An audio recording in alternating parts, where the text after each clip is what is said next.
Բարև ձեզ սիրելի հեռուստադիտողներ, եթերում Բուժինֆոն է։ Հաղորդում, որի ընթացքում բացահայտում ենք առողջության գաղտնիքները, քննարկում ժամանակակից բժշկության կարևորագույն թեմաները եւ օգնում ենք ձեզ եւ ձեր հարազատներին կատարելու ճիշտ քայլեր առողջության պահպանման հարցում։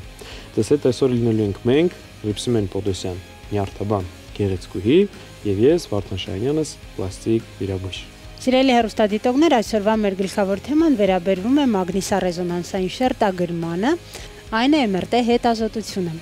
Շատերի կողմից սիրված եւ կարող եմ ասել բուժառուների կողմից ամենապահանջված հետազոտություններից մեկն է, իդեպ արդեն գիտես, որ շատ երկրներում ամենաառաջնահերթությունը երևի թե տրվում է հենց MRT հետազոտությունը եւ այն համարվում է առանցքային ամենակարևոր եւ ինֆորմատիվ հետազոտությունը։ Համարվում է, որ առաջին MRT պատկերները ստացվել են դեռևս 1970-ականներին։ Այսօր դիտեք, ինչ է իրենից ներկայացնում մագնիսառեզոնանսային տոմոգրաֆիան, երբ եւ ինչու է այն կիրառվում եւ արդյոք MRT հետազոտությունն անվտանգ է։ Չոր եւ ջրազրկված մաշկ, ինչպես վերականգնել այն եւ վերադարձնել թարմությունն ու առողջ տեսքը։ Ինչու է նորացիների մոտ հատկապես լույս աշխարհ գալու առաջին իսկ օրից երբեմն հանդիպում դեղնուկ կոչված երևույթը։ Արդյոք այն վտանգավոր է։ Ինչպես կարելի է ազատվել պապիլոմաներից, մսագնդերից, ճարպային նորագոյացություններից կամ խալերից, ախտորոշումից մինչև հեռացում։ Դե ինչ սիրելի հեռուստադիտողներ, հաղորդման առաջին հատվածն է մեր եթերում եւ մեր հյուրը արդեն իսկ տաղավարում է։ Այսօր խոսելու ենք բժշկության ժամանակակից կարևորագույն գործիքներից մեկի MRT կամ նույն ինքը մագնիսառեզոնանսային տոմոգրաֆիայի մասին։ Բարձրելու ենք, թե ինչպես այն օգնում ժամանակին հայտնաբերել տարատեսակ առողջական խնդիրներ, ինչ առավելություններ ունի եւ ինչպես է անհրաժեշտ պատրաստվել այս հետազոտությանը։ Այս եւ այլ շատ կարևոր հարցերի այսօր կպատասխանի Ֆանարջյանի անվան ուրուցկաբանության ազգային կենտրոնի բժիշկ ռադիոլոգ Էդգար Պողոսյանը։ Ողջույն Էդգար։ Ողջույն։ Շնորհակալ ենք այսօրվա մեր հրավերն ընդունելու համար եւ շատ ուրախ ենք ձեզ մեր տաղավարում տեսնելու։ Եվ առաջին հարցս հետեւյալն է. Այ ինչ է MRT հետազոտությունը, ինչպես է այն աշխատում։ Նախ ես եմ շնորհակալ հրավերի համար։ MRT հետազոտությունը նույն ինքը մագնիսառեզոնանսային տոմոգրաֆիան, դա պատկերավորման ոչ ինվազիվ հետազոտման մեթոդ է, որի ժամանակ մեծ մագնիսական դաշտի եւ ռադիոալեկտրների ազդեցության ներքո ստեղծվում է մարդու օրգան համակարգերի եւ հյուսվածքների վերաբերյալ պատկերները։ Այ ինչպես է կառուցված այս սարքը, ինչ սկզբունքով է այն աշխատում, այդ ռադիոալեկտրների միջոցով է աշխատում, թե այլ տարբերակներ կան։ Տեսեք, մագնիսառեզոնանսային տոմոգրաֆիայի սարքը ստեղծելով մեծ ուժգնությամբ մագնիսական դաշտ եւ ռադիոալիկներ գրգռում է առաջնահերթությամբ մարդու օրգանիզմում առկա մոլեկուլները, այնուհետև ռադիոալիկների միջոցով տալիս է հստակ եւ մանրակրկիտ պատկերներ։ Այ մի փոքր անդրադառնանք կիրառելությանը։ Որտեղ են կիրառում։ Տարատեսակ խնդիրների ախտորոշման համար, բուժման նպատակներով մի փոքր ընդլայնվենք։ Տեսեք, նախ եւ առաջ կարելի ասել, որ մագնիսառեզոնանսային տոմոգրաֆիա հետազոտությունը դա այն հետազոտման մեթոդներից մեկն է,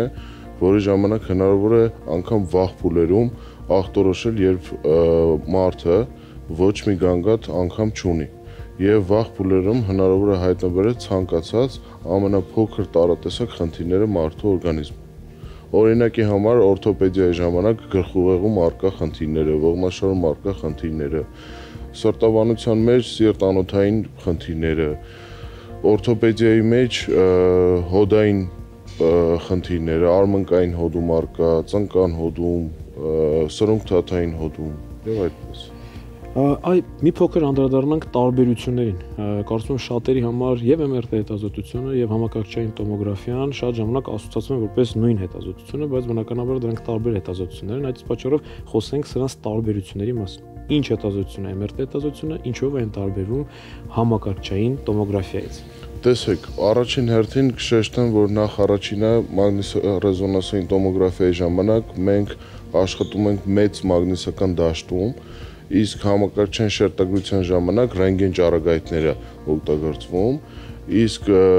համակարգչային շերտագրության ժամանակ մեծ էֆեկտիվություն ունի ոսկրային համակարգի հետազոտությունների ժամանակ, արյան հոսքի հետազոտությունների ժամանակ, թոքերի հետազոտությունների ժամանակ, իսկ մագնիսառեզոնանսային տոմոգրաֆիան առավել թիրախային հետազոտություն է եւ հյուսվածքների համար առավել ինֆորմատիվ։ Շատ բարի։ Մի փոքր խոսենք հակացությունների մասին։ Այլ մենք ասում ենք, որ MRT հետազոտությունը կատարվում է բավականին մեծ մագնիսական դաշտի այդ ազդեցության ներքո եւ կարծում եմ կնշեք հիմա այն հակացությունները, որոնք որ պարտադիր հաշվի եք առնում մինչեւ հետազոտություն կատարել։ Հակացություններից է օտար մարմինների առավելապես մետաղների առկայությունը օրգանիզմում, մետաղական իմպլանտների առկայությունը օրգանիզմում, բայց դա էլ վերջնական բացարձակ հակացություն չէ, որտեղ լինում են դեպքեր վերջին մի քանի տարիների ընթացքում օգտագործում են ձիտան պարունակող իմպլանտներ, որի ժամանակ որ թույլատրելի է կատարել մագնիսառեզոնանսային տոմոգրաֆիա հետազոտություն։ Ինչ կապված է այդ մետաղական եւ այլ նմանատիպ տարրերի բացակայության հետ, պարզ է, բայց նաեւ կցանկանայինք հասկանալ ինչպես է կատարվում պատրաստությունը մինչև MRT հետազոտությունը կապված սննդի, դեղերի կիրառելիության հետ կապված։ Ինչպես է այս ամենը կարգավորում։ MRT հետազոտության ժամանակ, եթե հետազոտում ենք որովայնի խոռոչի հետ որովայնամզային տարածությունը կամ փոքր կոնքը, ոչ թե ցանկալի է, այլ պարտադիր է, որ մարդու աղեստամոքսային համակարգը լինի դատարկ, որպեսզի արհեստական sense արտեֆակտներ չունենանք մեր հետազոտության ժամանակ եւ հետազոտման որակը չնվազի աղիների լիքը լինելու հետևանքով։ Դրանից բացի հետազոտությունից 30 րոպե առաջ բուժառուին, հետազոտվողին նշանակում ենք 3 հապ նոշպա, որպեսզի աղիների կծկողականությունը դանդաղի եւ հետազոտման որակի վրա ազդեցություն չունենա եւ մենք ունենանք մանրակրկիտ եւ հստակ պատկերներ։ Շատ լավ։ Միջինում ինչքան է տևում MRT հետազոտությունը։ Տեսեք, կախված պացիենտից, կախված մենք ինչ ենք ուսումնասիրում, կախված թե բժիշկը մեզանից ինչա պահանջում իր բուժառուի վերաբերյալ, միջնացված տևողությունը 20-ից մինչև 35 րոպե է, կախված նրանից թե ներերակային կոնտրաստավորմամբ է, թե առանց ներերակային կոնտրաստավորմամբ, եթե կոնտրաստ նյութի կիրառում ենք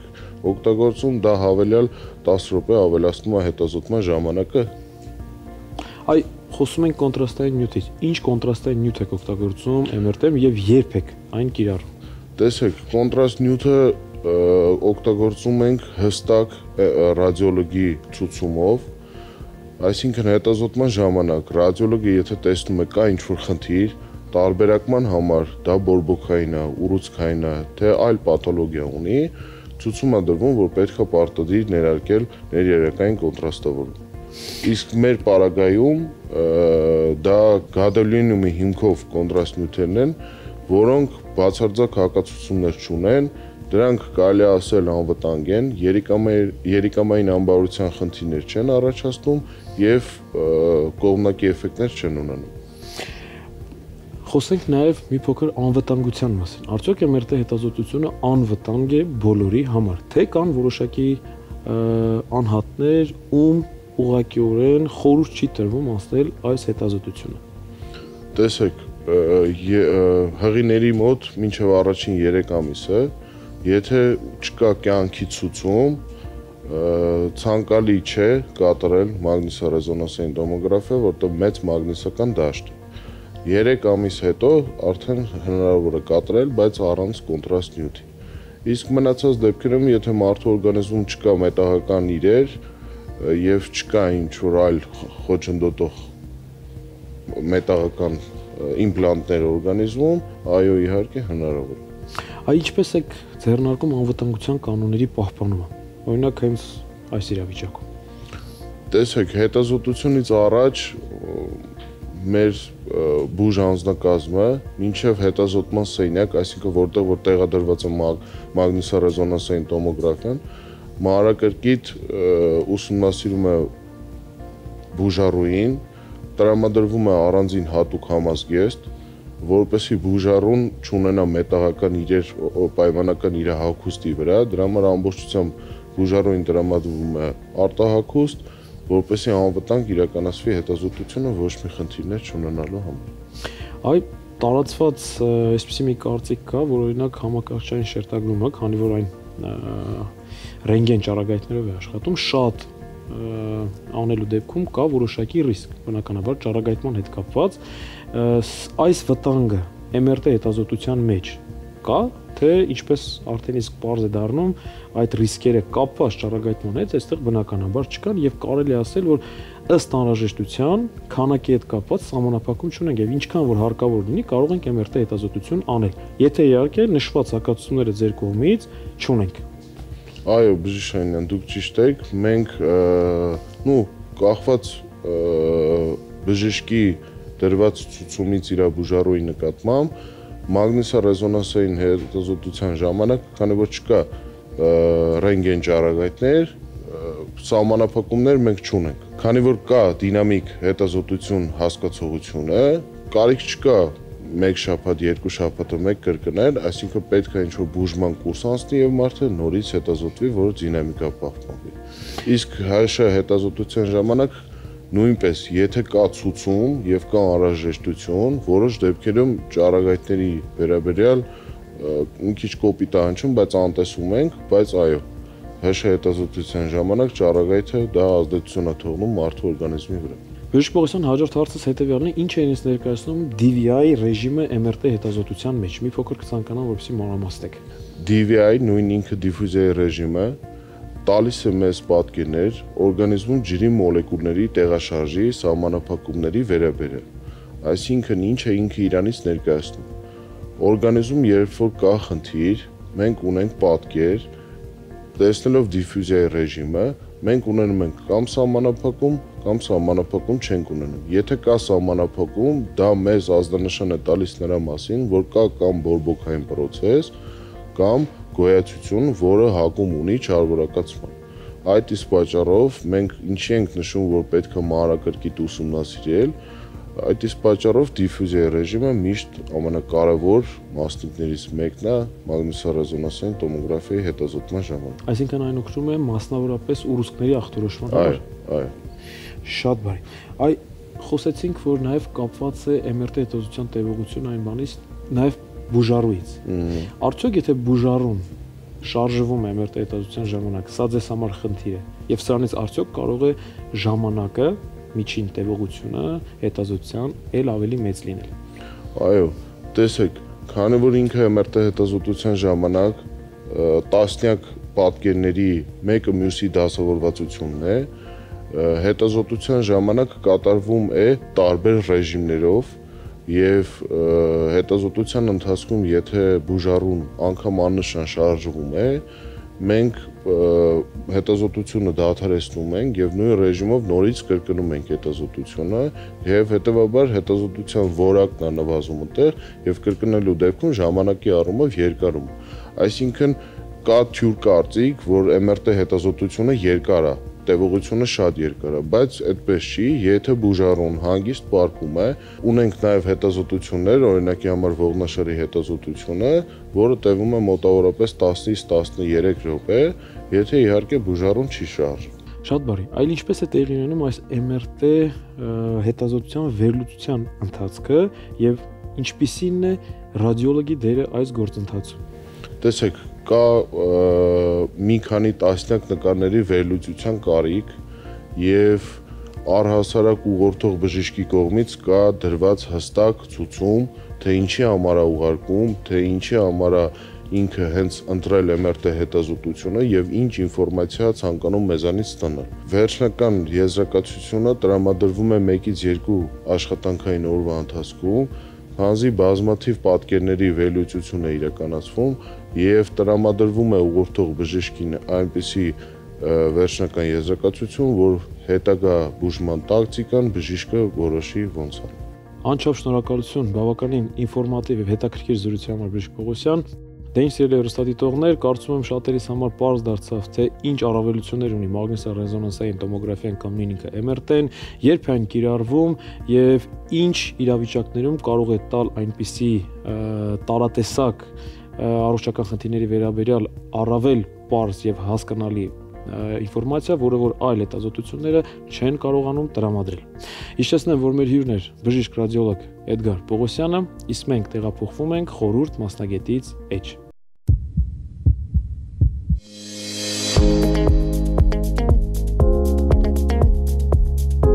Բարև ձեզ, ես Ռուզաննա Սահակյանն եմ, բժիշկ մաշկաբան, փորձեմ այսօր խոսել չոր մաշկի առաջացման պատճառների, կանխարգելման եւ խնամքի մասին։ Մաշկը, ինչպես գիտեք, մեր օրգանիզմի ամենամեծ օրգանն է, որը օրգանիզմի ներքին միջավայրը պաշտպանում է արտաքին միջավայրից։ Այն սկսում է զարգանալ սաղմի 4-րդ շաբաթից սկսած եւ ավարտվում է 20-րդ շաբաթում։ Ինչպես գիտեք, այս ընթացքում ձևավորվում է մաշկի տեսակը, այսինքն գենետիկորեն նախատրամադրվածությունը։ Մաշկը լինում է չոր, ինչպես ընդունված է ասել ճարպոտ կամ յուղոտ եւ կոմբինացված։ Մաշկը կազմված է սպիտակուցներից, ջրից, ճարպերից եւ հանքային աղերից, որոնք գտնվում են միմյանց նկատմամբ բալանսավորված, խիստ հավասարակշռված վիճակում։ Հենց այս բալանսավորման խախտումն էլ կարող է բերել մաշկի որակի փոփոխությանը։ Իսկ խախտման պատճառները կարող են լինել արտաքին եւ ներքին։ Արտաքին պատճառները, որոնք կարող են առաջացնել մաշկի որակի փոփոխություն, տվյալ դեպքում ջրի կորստի դեպքում մաշկի չորություն, դա կարող է լինել կլիման, արևի ուլտրամանուշակագույն ճառագայթները, քամին, ջրային երկարատև կամ հաճախակի լոգանքները, սննդակարգը, մաշկի սխալ խնամքը կամ գերխնամքը։ Ներքին գործոնները, որոնք կարող են բերել մաշկի որակի փոփոխությանը, տվյալ դեպքում չորացմանը, դրանք ներքին հիվանդություններն են տարբեր օրգան համակարգերի հետ պայմանավորված։ Էնդոկրին համակարգ, ահեստամոքսային համակարգ, նյարդային համակարգ, երիկամային պաթոլոգիաներ։ Մաշկի չորությունը կարող է լինել նաև տվյալ հիվանդությունների առաջնային ախտանիշը, երբեմն նաև որպես տարբերակիչ ախտորոշման աղբյուր։ Թեպետ այս դեպքում մաշկի չորությունը կարող է ունենալ տիպիկ տեղակայում, կարող է լինել մաշկի գույնի փոփոխություն, կարող է լինել թեփոտում, քոր, սրանք նույնպես նպաստում են տարբերակիչ ախտորոշմանը։ Մաշկի չորությունը կարող է առաջանալ նաև կապված տարվա եղանակների հետ, հատկապես վաղ գարնանը բնորոշ են վիտամինային քաղցերը կամ այսպես կոչված ավիտամինոզները, որոնք նույնպես կարող են բերել մաշկի չորությանը։ Դա վիտամին A-ի, B1-ի, C-ի, E-ի պակասն է։ Եթե ուշադրություն դարձրեցիք, ես չասեցի B խումբ, որովհետև B1 վիտամինի պակասը բերում է մաշկի չորությանը, բայց B6 վիտամինի պակասը բերում է մաշկի յուղոտությանը կամ ակնեի հակվածությանը։ Որպես բժիշկ մաշկաբան ասեմ, որ ամենահաճախ տրվող հարցը նա է, թե արդյոք կարիք կա մաշկի խոնավեցման, կամ արդյոք մաշկի խոնավեցումը պարտադիր է տարին բոլոր կամ շուրջ տարին։ Բնականաբար պատասխանը միանշանակ այո, որովհետև ինչպես արևապաշտպան քսուկները, այնպես էլ խոնավեցնող քսուկները հարկավոր է օգտագործել տարվա բոլոր եղանակներին, պարտադիր հաշվի առնելով տարիքային առանձնահատկությունները, պարտադիր հաշվի առնելով տվյալ խոնավեցնող քսուկի կամ խոնավեցնող միջոցի բաղադրիչները։ Ամենամեծ խորհուրդս, որ խոնավեցնող միջոցը օգտագործելուց առաջ անպայման ծանոթանալ բաղադրիչի հետ կամ խորհրդակցել մասնագետի հետ, որովհետև խոնավեցնող միջոցները, դրանք այն միջոցներն են, որոնք ներծծվելով մաշկի մեջ հնարավորություն են տալիս ջուրը պահել միջբջջային տարածության մեջ, բայց խոնավեցնող միջոցների մեջ կան բաղադրիչներ կամ կան միջոցներ, որոնք ունեն տարիքային առանձնահատկություններ, այսինքն մի մասը ցուցված է ավելի մեծ տարիքի համար, իսկ վաղ տարիքի կամ մանկական տարիքի խոնավեցնող միջոցները մի փոքր տարբերվում են իրենց մեն բաղադրությամբ։ Խոնավեցնող միջոցների մեջ հատկապես կուզեի ուշադրություն դարձնել հիալուրոնաթթվի վրա, որը իրենից ներկայացնում է օրգանական պոլիսախարիդ։ Պարզապես պետք է շեշտել, որ հիալուրոնաթթուն սինթեզվում է մինչև 25 տարեկանը ամբողջությամբ, ապահովում է օրգանիզմի ողջ պահանջը, 25 տարեկանից 40 տարեկանը մասամբ, մասնակի է բավարարում օրգանիզմի պահանջը, իսկ 40-ից հետո արդեն խիստ ցանկալի է օգտագործել այնպիսի միջոցներ, որոնց բաղադրության մեջ առկա է հիալուրոնաթթուն։ Ինչպես նշեցի, մաշկի չորությանը կարող են նպաստել եւ արտաքին եւ ներքին ազդակները։ Չոր մաշկին բնորոշ է շոշափելուց բարձր զգայունությունը, հատիկավորության զգացողությունը, թեթև ալրանման թեփը, կարող են առաջանալ ճաքեր, որոնք հետագայում որպես ինֆեկցիայի դուռ են մաշկի երկրորդային ինֆեկցիայի զարգացման համար։ Հավելեմ, որ չոր մաշկը բավականին լավ հարթակ է քորվող դերմատոզների զարգացման համար, այնպիսիք ինչպիսիք է ատոպիկ դերմատիտը, որը համարվում է խիստ արդիական։ Թեպետ այս պարագայում մեծ դեր ունի նաև ֆիլագրին սպիտակուցը, որը նպաստում է ջրի պահպանումը կամ հեղուկի պահպանումը միջբջջային տարածքում։ Ինչպես մաշկն է հոգ տանում մեր օրգանիզմի մասին, պաշտպանելով նրան արտաքին միջավայրից եւ արտաքին վնասակար ազդակներից, այնպես էլ մենք ենք պարտավոր հոգ տանել մեր մաշկի մասին, ճիշտ միջոցներով խնամելով եւ գրագետ խնամք տանելով։ Խնամեք ձեր մաշկը, եղեք առողջ։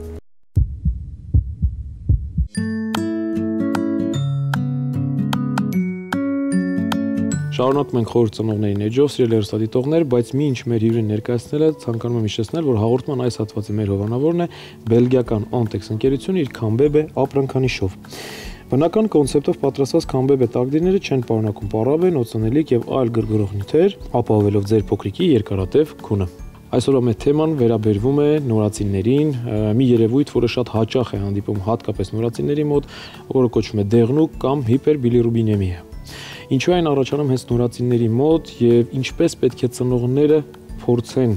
խնամել երեխաներին, այս եւ այլ կարևոր հարցերի շուրջ այսօր կզրուցենք Վերարտադրողական առողջության, պերինատալոգիայի, մանկաբարձության եւ գինեկոլոգիայի հանրապետական ինստիտուտի նեոնատոլոգ մանկաբույժ Տաթև Ավանեսյանի հետ։ Ողջույն Տաթև։ Ողջույն։ Շնորհակալ ենք հրավերն ընդունելու համար եւ շատ ուրախ ենք ձեզ մեր տաղավարում տեսնելու։ Եվ առաջին հարցս հետեւյալն է.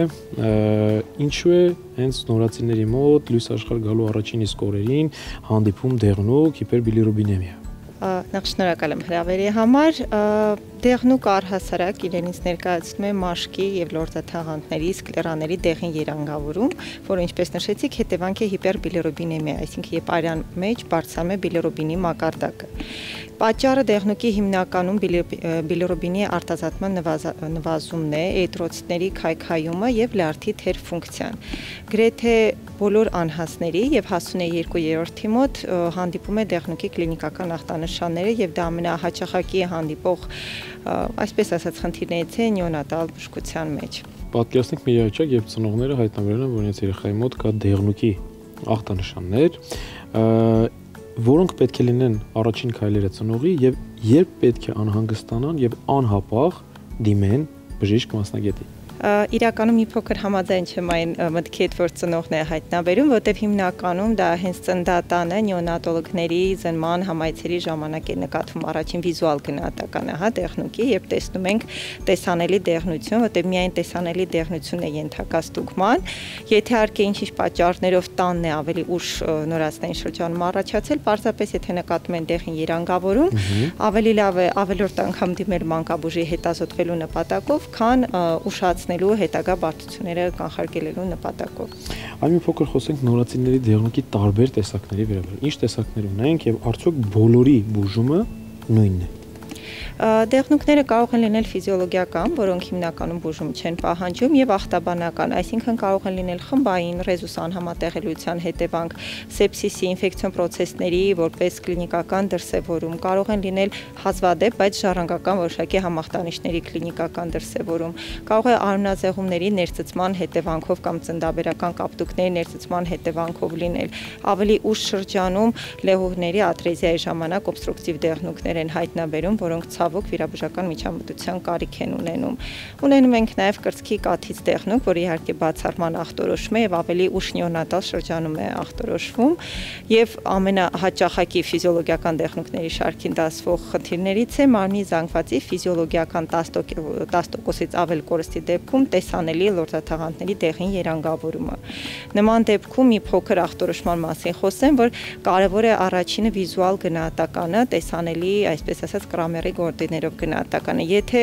ծնողը կամ մասնագետը նկատում է, որ առաջին օրը մարմնի ցանկացած հատվածի դեղնություն կա, երկրորդ օրը վերջույթներ, երրորդ օրը գումարվում են նաև ներբաներ ափեր, դա նշանակում է, որ մենք գործ ունենք, այսպես ճակերտավոր ասած, վտանգավոր դեղնուկի հետ եւ անհապաղ պետք է հետազոտել։ Առաջնային մեթոդը իհարկե 35 շաբաթական գեստացիայից բարձր ծնված նորածինների դեպքում դա տրանսկուտանեալ ապարատային միջոցով հետազոտումն է։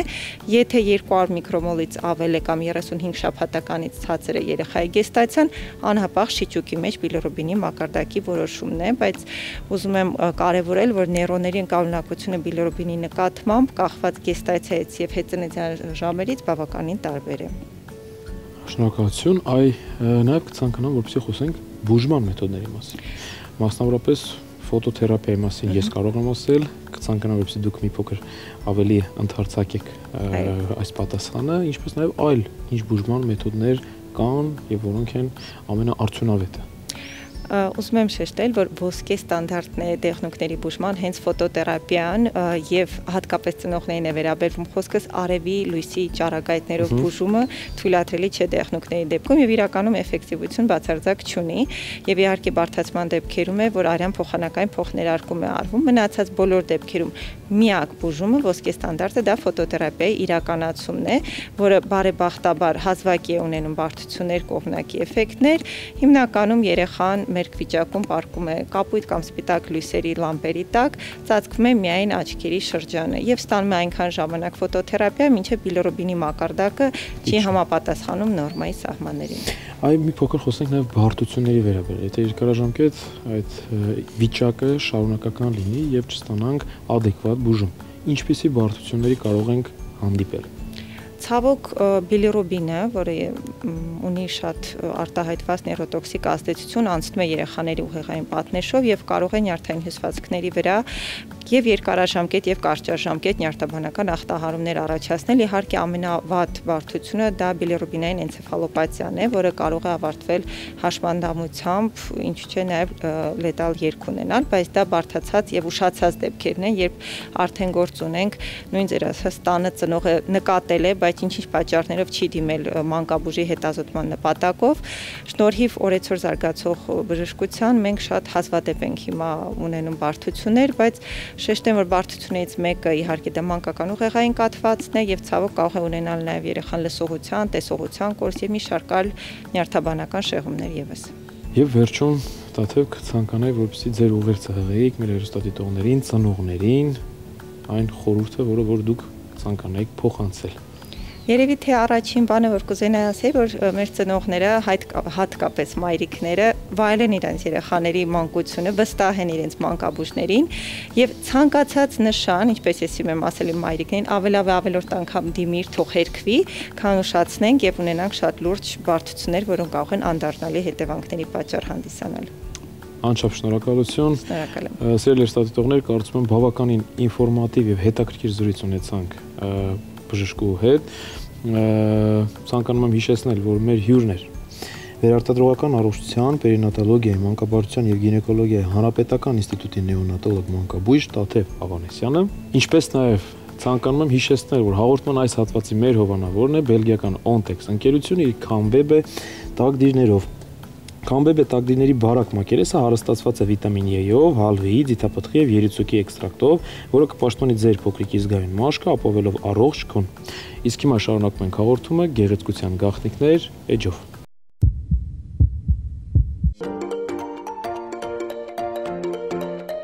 Հարգելի հեռուստադիտողներ, մենք այս պահին գտնվում ենք Իմպլանտում էսթետիկ բժշկական կենտրոնում եւ այսօր զրուցելու ենք կենտրոնի հիմնադիր տնօրեն բժիշկ դերմատոլոգ կոսմետոլոգ Ելենա Ադամյանի հետ։ Եվ այսօրվա մեր թեման է մաշկի նորագոյացությունները։ Ողջույն, բժիշկ Ադամյան։ Նախ պատմեք մեզ ինչ են իրենցից ներկայացնում նորագոյացությունները եւ առհասարակ ինչպես են առաջանում։ Նորագոյացությունները տարբեր տեսակի են լինում են ճարպային, լինում են փափուկ հյուսվածքային, լինում են խալերի տեսքով եւ իհարկե լինում են պապիլոմաներ, հա։ Ինչ են իրենցից ներկայացնում, բացենք փակագծերը, պապիլոմաները դրանք հիմնական լորձաթաղանթի եւ մաշկի նորագոյացություններ են, որոնք շատ հաճախ առաջանում են պապիլոմավիրուսի հետ կապված, երբ որ օրգանիզմում ակտիվանում է վիրուսը, եւ հիմնականում տեղակայվում են պարանոցի, լանջաբացվածքի, թևաթակերի հատվածում եւ դրանք էլ հենց շատ անհանգստացնում են պացիենտներին։ Ֆիբրոմաները կամ մսագնդերը ավելի հայտնի առաջանում են հիմնական փափուկ հյուսվածքներից եւ հիմնական տարիքի հետ են կապված եւ միջին եւ ավելի բարձր տարիքի մարդկանց շրջանում է հանդիպում։ Խալերը դե լինում է բնածին եւ լինում է ձեռքբերովի, արդեն արևի ճառագայթների հետ կապված, դրանք մելանինի բջիջներ պարունակող նորագոյացություններ են, որոնք արտահայտվում են մաշկային մակերեսի վրա, եւ ճարպային նորագոյացությունները դրանք լիպոմաներն են, որոնք ճարպային հյուսվածքից են առաջանում։ Լիպոմաները կարծես թե մաշկի տակից են սովորաբար երևում, այո, եւ նշեցիք մի շարք այլ նորագոյացություններ, որոնք միշտ չէ, կարծես թե որ հեռացնում են։ Ինչից է դա կարգված, որ դեպքում է, եթե դա ուղղակի էսթետիկ տհաճություն է պատճառում ձեր այցելուին, կամ երբ է դա ահազանգող նշան, երբ պետք է ուղղակի բուժական նկատառումներով եւ առողջությունից ելնելով հեռացնել, կա արդյոք այսպիսի տարանջատում։ Ճիշտն ասած, հիմնականում պացիենտները մեզ դիմում են, երբ իրենց էսթետիկ առումով կամ անհանգստացնում է, կամ գոյացությունը, օրինակ լիպոմանները իրենք շարժուն գոյացություններ, որոնք մաշկի տակ են, գնալով մեծանում են եւ այդ ժամանակ տեսանելի են դառնում, ցավոտ են, տեսանելի։ Սովորաբար ցավոտ չեն լինում, բայց երբ որ ծավալը շատ մեծանում է, բնականաբար ճնշելով հարակից հյուսվածքներին հնարավոր առաջանան, ցավեր։ Իսկ մեծ հարցումը, որ իրականացվում է պացիենտների կողմից, հիմնականում էսթետիկ առումով է, երբ իրենց անհանգստացնում են։ Տեսքը։ Պատմեք մեզ, ինչ մեթոդներով եք դուք առաջարկում հեռացնել։ Ես գիտեմ, որ իմպլանտումը հագեցած է նաև լազերային սարքավորումներով, ինչքանով է դա կիրառելի, որ դեպքում է հակացուցված։ Նախ սկսենք ցուցումներից, ինչպես եք դուք կատարում այդ հեռացումները։ Նախ եւ առաջ մենք անպայմանորեն ախտորոշում ենք կատարում, պետք է կարողանանք դիֆերենցիալ, դա ի որ տեսակի նորագոյացություն է եւ նոր առաջարկել, բայց մեր կենտրոնում հիմնականում լազերային հեռացումն ենք առաջարկում, որովհետեւ դա շատ ավելի ոչ տրավմատիկ է, ավելի քիչ ժամանակ է պահանջում վերականգնման համար եւ ավելի էսթետիկ է։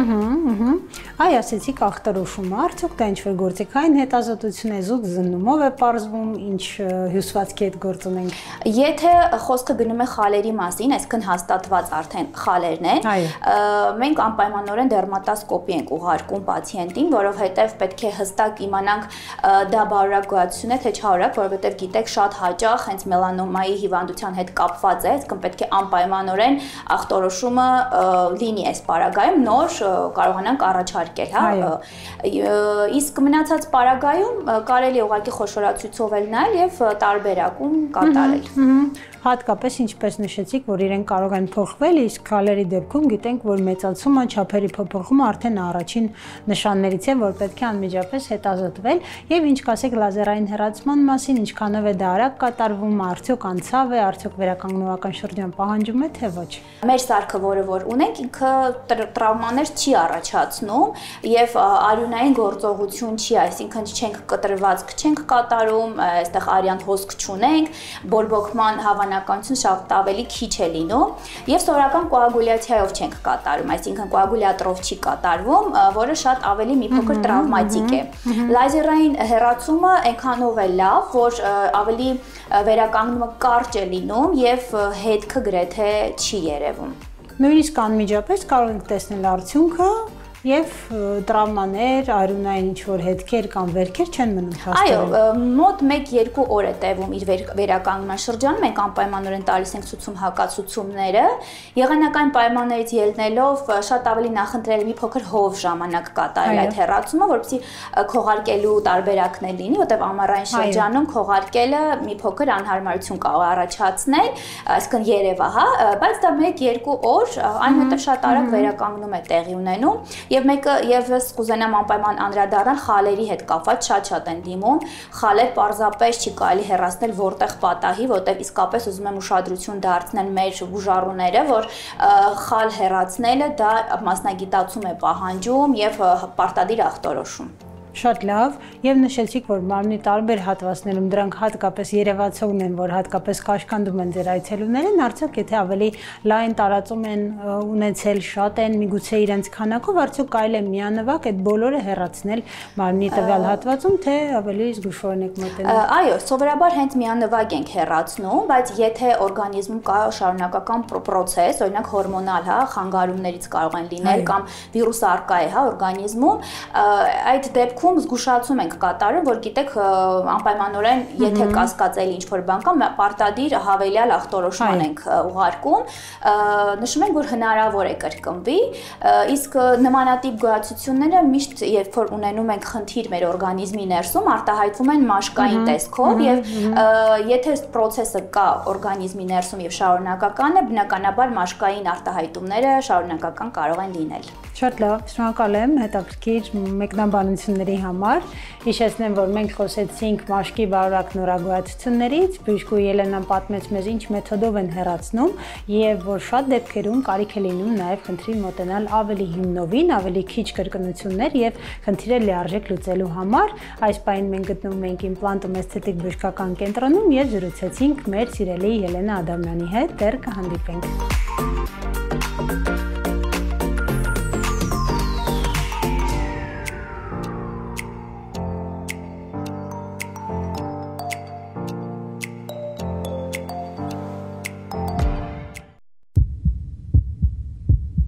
Սիրելի հեռուստադիտողներ, Բուժինֆո Պլյուսն է եթերում, կարծում եմ կամաց արդեն իսկ ձեր կողմից էլ ավելի շատ է սկսել սիրվել, կցանկանայի, որպեսզի եթե ունեք հարցեր, ունեք թեմաներ, որոնք կցանկանայիք, որպեսզի մենք եթերում այդ թեմաների շուրջ խոսենք, քննարկենք, ապա կարող եք ուղարկել մեր Facebook-յան կամ էլեկտրոնային հասցեներին, մենք սիրով այդ ամենը կփորձենք բերել տաղավար եւ քննարկել։ Իսկ այսօր խոսելու ենք Ripsime-ի հետ այ բժշկի կողմից տրվող ցուցումները լիարժեք չկատարելու մասին։ Ով է ճիշտ, ով է մեղավոր։ Փորձենք սա բարձր։ Այո, ով է պատասխանատու, ես կասեի։ Նաև պատասխանատու, այո։ Էլի տես նախորդ թեմաներ ժամանակ երբ որ խոսում ենք այն մասին, որ նաև բժիշկը պիտի շատ հասանելի եւ մատչելի լինի, բացատրի, ինչու պետք է այս կամ այն միջոցը անել, որի հետ համաձայնին ոչ միշտ է բուժառուն կողմ, այսպես ասած, որտեղ սահմանափակումներ է, դժվար է, մեկ ասում է, սոված կմնանք, սա չուտենք, մեկ ասում է ամբողջ օրը դեղ եմ խմում, ինչքան կարելի է, այս դեղն էլ իր նախաձեռնությամբ դադարում է։ Խոսենք այն մասին, ինչու է այդպես լինում։ Գիտես, այստեղ նորից ինչպես ասեցի, հետ ենք վերադառնում այն թեմային, որ խոսելու հետ, շփվելու ինչ որ բարիերների կարող են հանդիպել սրանով պայմանավորված, որոշակի այսպես ասեմ, ինֆորմացիոն ոչ ճիշտ ինֆորմացիա կարող են չստանալ, բայց կարծում եմ ամենատարածված խնդիրներից մեկը այս թեմայի շուրջ այն է, երբ ուղղակիորեն հենց սկսում են իրենց լավ զգալ, դրական դինամիկա ստանալ։ Շուտ ուրախանում են ու դադարեցնում են օրինակ այն ցուցումները, որոնք որ կան։ Իմ մասնագիտության մեջ նույնպես շատ հաճախ հանդիպում ենք, դրա համար փորձում ենք շատ խիստ եւ ակտիվ կերպով հետեւել, որպեսզի մաքսիմալ մեր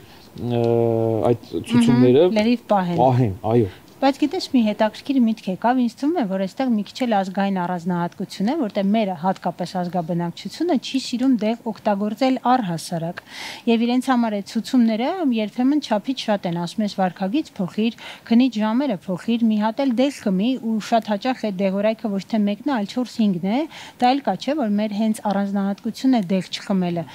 Նույնը տես եվրոպացին, ամերիկացին իրենց մոտ մի քիչ չափազանցության է հասնում։ Իրենք բադերով վակներով շրջապատված բադեր, դեղամիջոցներ մի քիչ չափազանցված է, որտեղ իրենք էլ դեղորայքային կախվածություններ շատ ունեն այսօր, այդ խնդրին են առնչվում։ Մերոնք էլ այլ ծայրահեղություն են, մենք չենք սիրում խմել ու առհասարակ ցավին ենք դիմանում, որ դեղ չօգտագործենք։ Անգամ չխմելով էլ խորհուրդ տալ, որ այ չխմեցի ու լավ։ Այո։ Բայց ոչ պետք է խոսում այն մասին, երբ հիմնավորում որ ցավին մի դիմացեք, հետ վիրահատական շրջանում սա անելուց զատ կարող եք մի հատ էլ օրինակ դեղամիջոց օգտագործել։ Կան չէ, որ ասում են, չէ, ես կդիմանամ։ Լավ հարց է, իրականում ինչ վիրահատությունը ես բոլորին տեղեկացնում ենք, որ որոշակի ցավային զգացողություններն ու կախված բնականաբար վիրահատություններից այս ամենը շատ տարբերվում է, բայց այն վիրահատություններին, երբ ակնկալում ենք, որ պետք է լինի որոշակի ցավ, ասում ենք, որ բնականաբար գտնվելու են առաջիկա օրերի ընթացքում օրինակ ադեկվատ ցավազատման ներքո, հետագայում երբ արդեն բուժառուին դուրս են գրում ստացիոնարից ուղարկում ենք տուն, ու այդ ժամանակահատվածում չչարաշահելով, օգտագործման քանակը նշանակում ենք դեղորայքներ,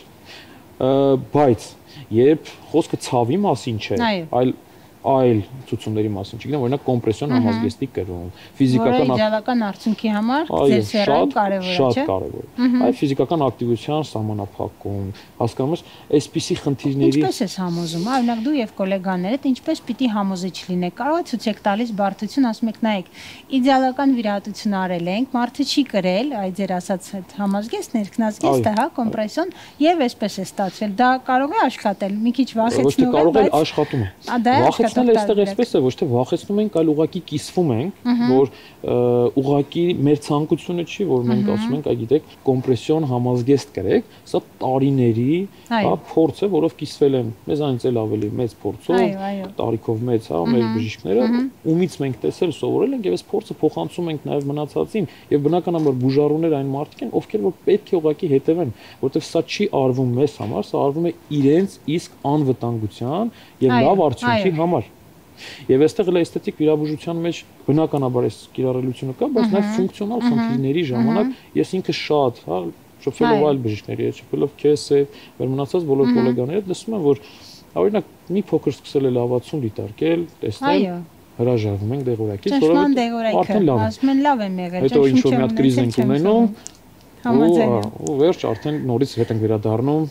Ինչ հետևություն ես դու անում։ Համաձայն ես, չէ՞, որ այստեղ ամեն դեպքում պատասխանատվությունը էլի երկուստեք եւ բժիշկը եւ բուժառուն են կիսում, որովհետեւ բժիշկը իր օղակում կարծես թե ամեն ինչ արել է, բայց եթե խորհուրդներին չենք հետևում, միգուցե մի մասամբ չենք հետևում, մի բան լինում է, մեղավոր է, ну բժիշկը լավ չարեց, բժիշկը մի բան այնպես չէր արել, որպեսզի այդպես լիներ։ Բայց գիտես, մի քիչ ծիծաղելի է ընչում, երբ օրինակ բուժառու հետ խոսում ես, ասում ես ինչպես է կա, ասում է վատ եմ, ցավերի չանց է կամ գանգատներս դեռ պահպանվում են, հարցնում ես, սկսում ես անցնել, օրինակ սա արել ես, ասում է չէ։ Մի կողմից այսպես ժպիտ է առաջանում, բայց ինչպես է սպասում արդյունքի, եթե դու ամբողջապես չես հետևել խորհուրդներին։ Այդուհանդերձ փորձենք հակիրճ կերպով ամփոփել եւ մեր խորհուրդ տալ սիրելի մեր հերոստատիտողներին եւ բուժառուներին։ Իմը պատասխանատվություն կիսելն է, որ եւ բուժառուն եւ բժիշկը, այսինքն եւ հասկացված պիտի մաչելի լինի բժիշկը եւ հիմնավորած իր բոլոր ցուցումներում, ինչու է դա կարեւոր եւ ինչ հետևանքներ կարող է ունենալ չհետեւելը, եւ բուժառուն, որովհետեւ իր առողջության համար վերջի ինքն է պատասխանատու։ Նշանակ այն պահից, երբ բուժառուն, հա, մոտենում է բժիշկին եւ ընտրում է իր բժիշկին,